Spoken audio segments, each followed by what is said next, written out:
तो मेरे प्यारे बच्चों कैसे हो? तो आज हम लोग जो लक्ष्य रखा था कि अब की बार 90 पार, तो 90 को पार करने के लिए अब हम शुरुआत करते हैं ऑप्टिक्स का। ठीक है, और ऑप्टिक्स से हम लोगों को कितने मार्क्स का क्वेश्चन रहेगा? 14, 14, 15 भी हो सकता है, 14 15 दोनों, है ना। 14 से 15, 14 तो रहेगा ही, 15 भी हो सकता है। ठीक है, और बिहार बोर्ड में 30 हो सकता है, दुगुना क्वेश्चन। तो आइए, तो ऑप्टिक्स में हम लोगों ने सीखा था रिफ्लेक्शन के बारे में, रिफ्रैक्शन के बारे में। ठीक है, जो हमारा पहला क्वेश्चन बनता है वह क्या है? वह है what is critical angle. Critical angle क्या है? क्रांतिक कोण क्या है? तो क्या इसका जवाब है कि जब रे ऑफ लाइट डेंसर मीडियम से रेयर मीडियम में जाता है तो क्या होता है? फिर पूछेगा सर डेंसर मीडियम क्या है और रेयर मीडियम क्या है? तो वह मीडियम जिसमें स्पीड ऑफ लाइट ज्यादा रहता है, ठीक है, उसको बोलते हैं रेयर मीडियम, मतलब विरल माध्यम। और जिसमें स्पीड ऑफ लाइट कम हो उसको क्या बोलते हैं? तो उसको बोलते हैं डेंसर मीडियम, यानी सघन माध्यम। सघन माध्यम, समझे? और बेटा आप लोगों को हम सिखाए हैं कि जब रे ऑफ लाइट डेंसर मीडियम से रेयर मीडियम में जाता है तो क्या होता है? नॉर्मल से दूर भागता है, नॉर्मल से दूर भागता है, normal to the point of incidence, आपतन बिंदु पर डाले गए अभिलंब से दूर भागता।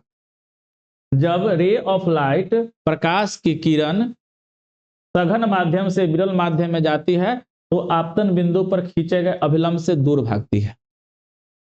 मतलब when a ray of light goes from denser medium to rarer medium, then it bends away from the normal to the point of incidence. जैसे जैसे एंगल ऑफ इंसिडेंस को बढ़ाइएगा वैसे वैसे एंगल ऑफ रिफ्लेक्शन भी क्या होगा? जैसे जैसे एंगल ऑफ इंसिडेंस को बढ़ाएंगे वैसे वैसे एंगल ऑफ रिफ्लेक्शन बढ़ेगा। जैसे जैसे आपतन कोण को बढ़ाएंगे अपवर्तन कोण भी क्या होगा? बढ़ेगा। और एक निश्चित एंगल ऑफ इंसिडेंस के लिए, एक निश्चित आपतन कोण के लिए एंगल ऑफ रिफ्लेक्शन 90 डिग्री का हो जाएगा। ठीक है, अपवर्तन कोण 90 डिग्री का होगा। तो उस एंगल ऑफ इंसिडेंस को हम बोलेंगे क्रिटिकल एंगल।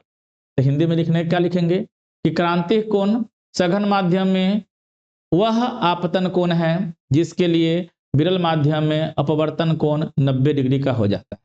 वही चीज को इंग्लिश में क्या लिखेंगे? लिखेंगे कि क्रिटिकल एंगल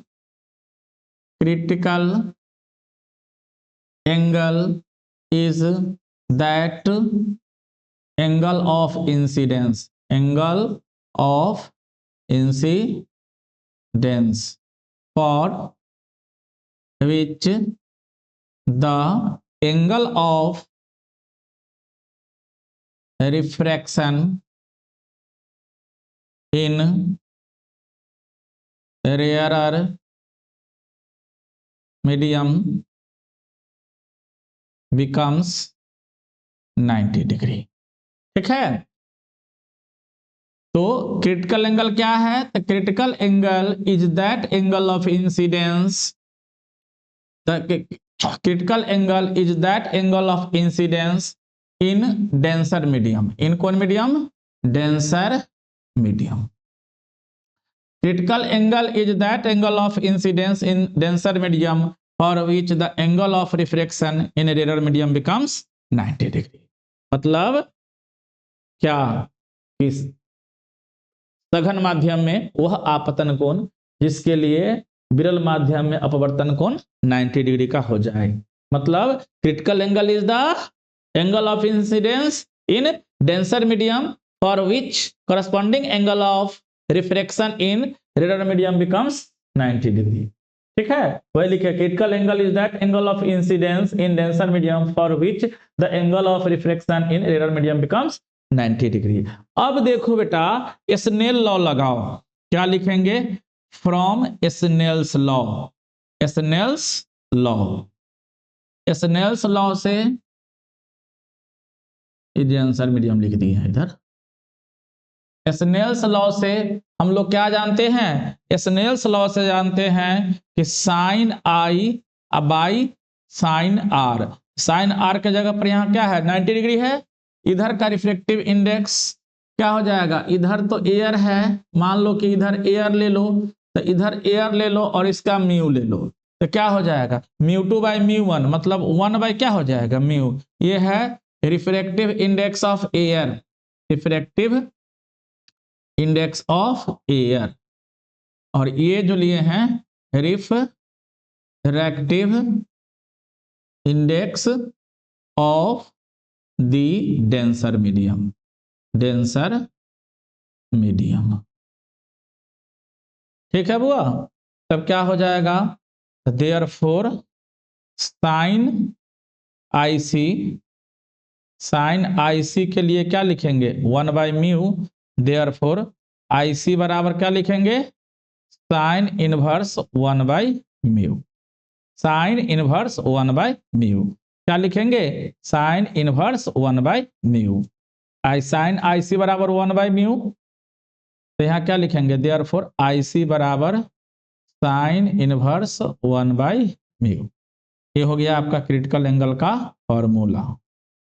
तो 2 नंबर में पूछा जाएगा कि व्हाट इज क्रिटिकल एंगल, तो क्या जवाब देंगे कि angle of incidence in tensor medium for which the angle of refraction in radial medium becomes 90 degree. आपतन कोण सघन माध्यम में जिसके लिए विरल माध्यम में अपवर्तन कोण कितने डिग्री का हो जाए बेटा 90 डिग्री का हो जाए, वह क्या कहलाएगा, वह कहलाएगा क्रांतिक कोण। तो क्या लिखेंगे परावर्तन लॉ ऑफ रिफ्रैक्शन से, स्नेल्स लॉ से, स्नेल के नियम से लिखेंगे sine I by sine R बराबर क्या होगा μ2 बाई μ1, क्योंकि इधर वाला मीडियम हो गया μ1 और इधर वाला मीडियम का रिफ्रैक्टिव इंडेक्स हो गया μ2। ठीक है, चलो अब हम दूसरा क्वेश्चन देखते हैं। अब हमारा जो है दूसरा क्वेश्चन देखते हैं, क्वेश्चन नंबर 2। ऑप्टिक्स के लिए 2 नंबर का क्वेश्चन, 2 मार्क्स के लिए क्वेश्चन नंबर हम लोग क्या देखते हैं 2। और दूसरा क्वेश्चन है what is total internal reflection, total internal reflection, what is total internal reflection. तो मेरे प्यारे बच्चों अगला क्वेश्चन जो है what is total internal reflection, Hindi में पूर्ण आंतरिक परावर्तन क्या है, पूर्ण आंतरिक परावर्तन क्या है, पूर्ण आंतरिक परावर्तन क्या है। तो बेटा टोटल इंटरनल रिफ्लेक्शन क्या है, देखिए अब क्या करेंगे, अब इसमें क्या होगा कि अगर डेंसर मीडियम में angle of incidence critical angle से ज्यादा हो तो क्या होगा, तो सर तब यह होगा कि यहां पर रिफ्रैक्शन न होकर, रिफ्रैक्शन न होकर रिफ्लेक्शन हो जाएगा, रिफ्रैक्शन न होकर क्या हो जाएगा बोल, रिफ्लेक्शन हो जाएगा। ये थीटा हो गया मान लो, तो ये क्या हो जाएगा IC plus theta, IC plus theta. बेटा क्या देख रहे हैं हम यहाँ पे, हम यह देख रहे हैं जब डेंसर मीडियम में angle of incidence critical angle से बड़ा होता है तो लाइट का रिफ्रैक्शन न होकर रिफ्लेक्शन हो जाता है। ठीक, इस घटना को हम बोलते हैं टोटल इंटरनल रिफ्लेक्शन। यदि सघन माध्यम में आपतन कोण क्रांति कोण से बड़ा हो तो प्रकाश का अपवर्तन न होकर परावर्तन हो जाता है। इस घटना को हम लोग बोलते हैं प्रकाश का पूर्ण आंतरिक परावर्तन। तो क्या लिखेंगे हमारे इंग्लिश वाले बच्चे, क्या लिखेंगे, तो लिखेंगे कि अगर when angle of incidence, angle of incidence, angle of incidence in denser medium, denser medium be greater than the critical angle, critical angle, when angle of incidence is in denser medium, है ना, when angle of incidence in denser medium be greater than the critical angle, then the ray of light reflected back in the denser medium again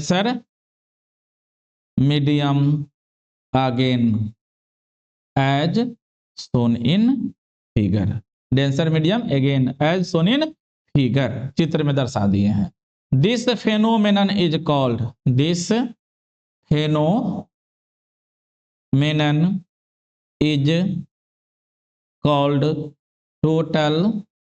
internal reflection.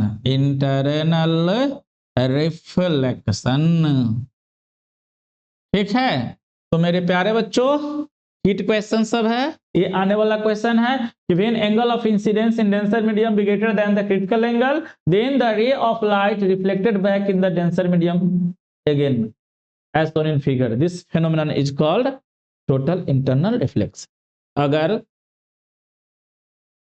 सघन माध्यम में angle of incidence critical angle से बड़ा हो तो रे of light जो है वह डेंसर मीडियम में फिर से आपस आ जाता है, मतलब रिफ्लेक्शन हो जाता है, रिफ्रैक्शन नहीं होता है, अपवर्तन नहीं होता है, परावर्तन हो जाता है. तो इस घटना को हम लोग बोलते हैं क्या? बोल, टोटल इंटरनल रिफ्लेक्शन. तो इसका कुछ और भी क्वेश्चन बनता है मेरे प्यारे बच्चों कि जैसे पूछेगा कि ऑप्टिकल फाइबर क्या है ना, व्हाट इज ऑप्टिकल फाइबर, और इसका जो है मतलब प्रिंसिपल लिखे. तो ऑप्टिकल फाइबर का जो प्रिंसिपल जो होता है वह क्या होता है? तो optical fibre is based on total internal reflection. जो अभी जो है मतलब अभी आप देखते होइएगा कि ये जो वाईफाई जो चलता है ऑप्टिकल फाइबर के द्वारा, वह क्या है? वो भी ऑप्टिकल फाइबर है. उसमें क्या होता है? दो तरह का ग्लास लगल रहता है, एक क्राउन ग्लास होता है, दो तरह का ग्लास होता है डिफरेंट रिफ्लेक्टिव इंडेक्स का. ठीक है. ऊपर से कोडिंग का, ऊपर से कवर चढ़ा हुआ रहता है. ठीक है. तो कहने का मतलब है कि जब उस सिग्नल जाता है तो फिर वह रिटर्न होके नहीं, मतलब उसका क्या होता है? इस तरह से जाएगा, यहाँ से रिफ्लेक्शन होकर यहाँ से इस तरह से आगे बढ़ता हुआ चला जाएगा. मतलब ऑप्टिकल फाइबर जो है वह किस पे आधारित होता है? तो टोटल इंटरनल रिफ्लेक्शन पे आधारित होता है. ठीक. तो ये क्वेश्चन आपको पूछा जा सकता है, दिमाग में रखेंगे. जैसे मिराज क्या है? तो गर्मी के दिनों में रेगिस्तान में जो होता है क्या कि पानी न रहते हुए भी पानी का आभास हो जाता है कि नहीं? जैसे आप रोड पर देखते हुए गर्मी के समय में लगता है कि पानी है लेकिन वहां पर पानी नहीं रहता है. यह एक ऑप्टिकल इल्यूजन है. ठीक. तो मिराज क्या है? एक ऑप्टिकल इल्यूजन है जहां पानी न रहते हुए भी पानी का क्या होता है? आभास होता है, बट एक्चुअल में वहां पानी नहीं रहता है. फिर आपका है डायमंड क्यों चमकता है? तो डायमंड जो है उसको इस तरह से कट किया जाता है कि उसमें जो है रे ऑफ लाइट जब जाता है तो उसके अंदर उसका टोटल इंटरनल रिफ्लेक्शन हो जाता है और वो हमको चमकीला दिखाई पड़ता है. मतलब डायमंड भी आपको जो चमकता है वो किसके वजह से चमकता है? टोटल इंटरनल रिफ्लेक्शन के वजह से चमकता है. तो इस तरह से अभी हम लोगों ने दो क्वेश्चन देखा कि पहला क्वेश्चन में क्या सीखा कि पहला क्वेश्चन में सीखा कि क्रिटिकल एंगल क्या है और दूसरा में टोटल इंटरनल रिफ्लेक्शन क्या है. अब हम तीसरा क्वेश्चन देखेंगे.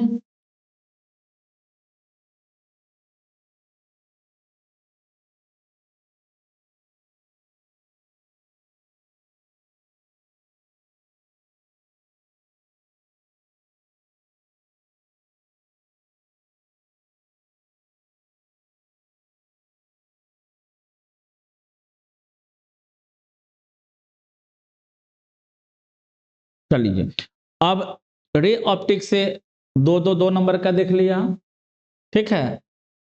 एक 5 नंबर का देखते हैं, 5 मार्क्स में देखते हैं क्या क्वेश्चन है. तो ये जो हमारा क्वेश्चन है 5 मार्क्स का, जो तीसरा क्वेश्चन जो है आपका वो 5 मार्क्स वाले के लिए है, 5 मार्क्स के लिए. चलिए, इसमें पूछेगा तुमको डिड्यूस μ2 बाई भी माइनस μ1 बाई यू बराबर μ2 माइनस μ1 बाई आर, है ना. डिड्यूस μ2 बाई भी माइनस μ1 बाई यू बराबर μ2 माइनस μ1 बाई आर, या फॉर्मूला फॉर स्फेरिकल सरफेस या reflection through spherical surface, reflection through spherical surface. ठीक है. तो अब शुरू करते हैं हम लोग. ये फॉर्मूला को डिराइव करेंगे. तो किसमें करें? इसमें करें, दोनों में से कोई मिरर लेंस ले लो, क्या कहते हैं, स्फेरिकल सरफेस ले लो, कनकेव या कन्वेक्स। तो चलो हम ले लेते हैं कोई भी सरफेस ले लो, चलो कन्वेक्स सरफेस ही ले लेते हैं। तो यहां से जो है ये इसका पोल हो गया, चलो MN एक स्फेरिकल सरफेस है, यहां पर एक पॉइंट ऑब्जेक्ट रखते हैं A, और यहां से एक रे ऑफ लाइट है, इधर रिफ्लेक्टिव इंडेक्स μ1, इधर क्या ले लो μ2, इधर का मान लो कि तुम्हारा जो है ये हो गया सेंटर ऑफ कर्वेचर। एक रे ऑफ लाइट इस तरह से गया, ये सीधे निकल जाएगा। चलो मान लो कि ये वाला मीडियम जो है इधर आपका मान लो कि रेयर मीडियम है, इधर क्या है डेंसर मीडियम है, यानी μ2 को बड़ा मान लो, μ1 को छोटा मान लो, है ना। म्यू बराबर क्या होता है, तो c/v, यानी स्पीड ऑफ लाइट यह ज्यादा है इसमें,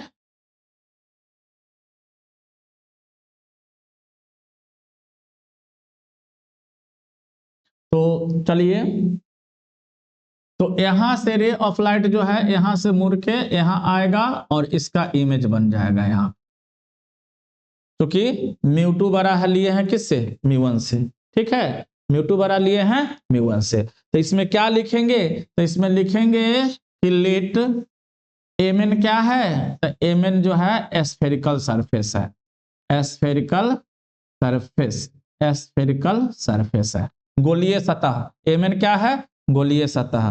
P क्या है, pole of the surface, pole of the spherical surface, spherical surface गोलीय सतह का पोल है, ठीक है। C क्या है, centre of curvature, centre of curvature, centre of curvature of the spherical surface, spherical surface, ठीक है। चलो ए क्या है, पॉइंट ऑब्जेक्ट, पॉइंट ऑब्जेक्ट।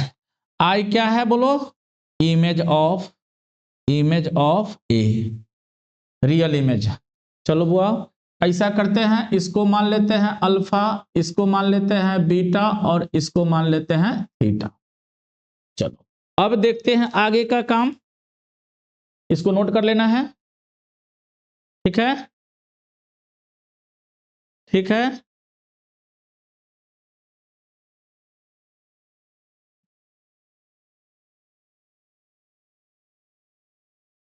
तो इसको हम अब आगे देख रहे हैं।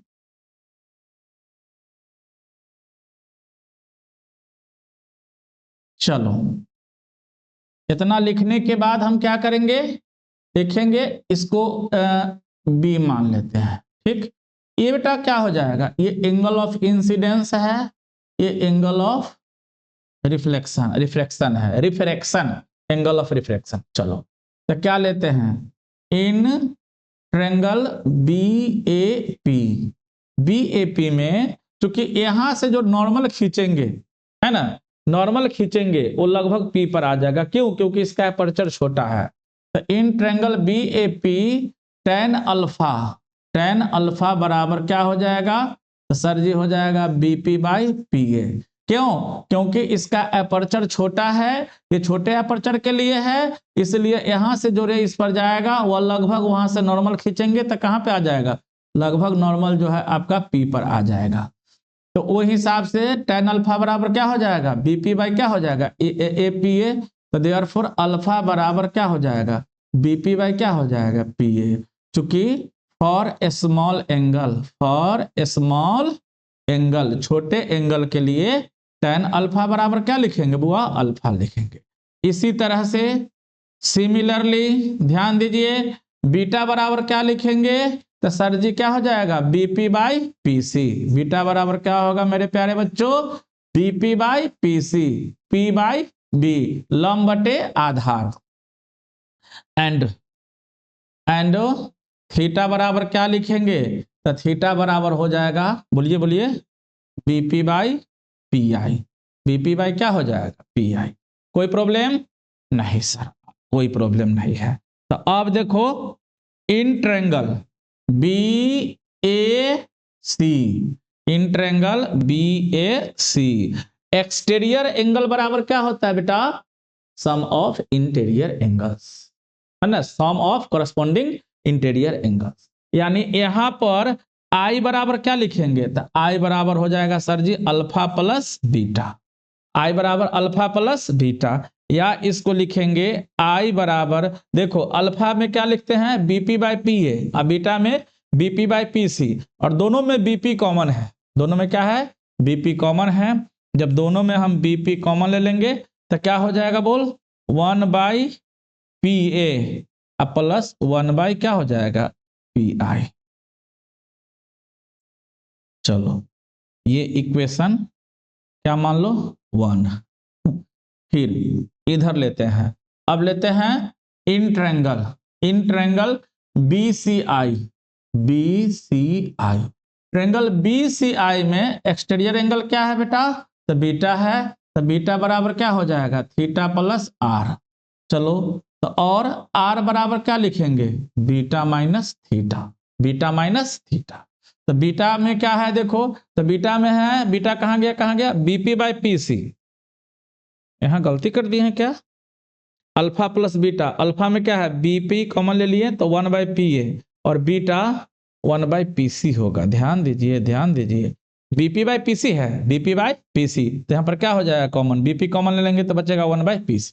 चलो ठीक है, अब यहाँ पर बीटे बीटा में बीपी कॉमन ले लेंगे तो क्या बचेगा 1 बाई पी सी, माइनस यहाँ पर क्या हो जाएगा 1 बाई पी आई, और ये कॉमन क्या है, कॉमन है हमारा बीपी, बीपी कॉमन है, क्या कॉमन है बीपी, बीपी बीपी, ठीक है। चलो तो इक्वेशन नंबर क्या मान लेते हैं इसको, देयरफॉर आर बराबर, ये इक्वेशन नंबर क्या है 2।